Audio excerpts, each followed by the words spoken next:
खुलुमबाय लोगोफोर गिबि गिबियावनो नोंथांमोनखौ आंनि इउटुब चेनेलाव बरायग्रोबाय आं आसा खालामो नोंथांमोना गासिबो मोजाङै दङ दा बे समाव आङो दिनैनि इनफरमेसन होनाया एसे लेट जाबाय मानोना आं एसे बिजियाव दङमोन थ' अब्लाबो नोंथांमोननो इनफरमेसनखौ होनोसै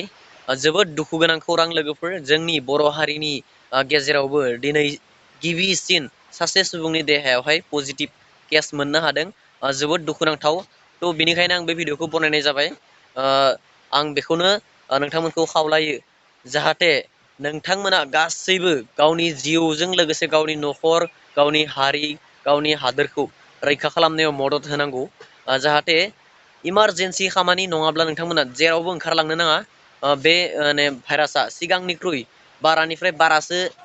जाबोगासिनो दङ दायो बारिगासिनो दङ थ' बेनिखायनो आं नोंथांमोनखौ खावलायबाय थ' नोंथांमोना जोंनि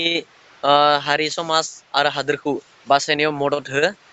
जानला मानला जेरावबो ओंखारलांनो नाङा ओरैनो न'आवनो था गावखौ बासाय थ' दिनै गिबिसिनै जोंनि हारिनि सुबुंनियाव गिबि जादों थ' बेनिखायनो आं जोबोद दुखु मोनदों नोंथांमोना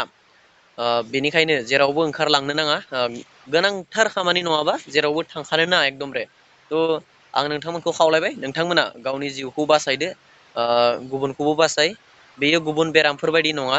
थ' बेनिखायनो एसे सांग्रां थानाया मोजां आरो मा होनो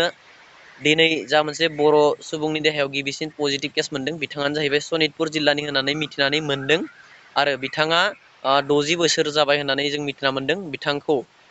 वेस्ट बेंगल हावड़ानिफ्राय बिथाङा गुबुन गुबुन ट्राक गारिफोरावहाय आसामसिम फैदोंमोन थ' बेबायदि फैनायावनो बिथांखौहाय तेजपुरावहाय क्वारेन्टाइन तेजपुरावहाय बेखौ टेस्ट खालामनानै नायनाय जादोंमोन उनावहाय तेजपुरावनो बिथांखौहाय पजिटिभ मोनदों होननानै मिथिना मोननाय जादों थ' नोंथांमोना एसे सिरियास जादो आरो सिगांनिख्रुइ दायो एसे बांसिन टाइटै गावखौ रैखाथि होदो नङाब्ला सांग्रां जायाब्ला बहुद खैफोद जानो थांगासिनो दङ थ' आं नोंथांमोनखौ बेखिनिखौनो खावलायबाय नोंथांमोना भिडिअखौ नायनानै मोजां मोनदोंबा लाइक खालामना हो चेनेलाव गोदानै फैदोंब्ला चेनेलखौ साबसक्राइब खालामलांदो दिनैनि थाखाय बेखिनियानो जासिगोन जै बर' हारिनि जै बाय बाय।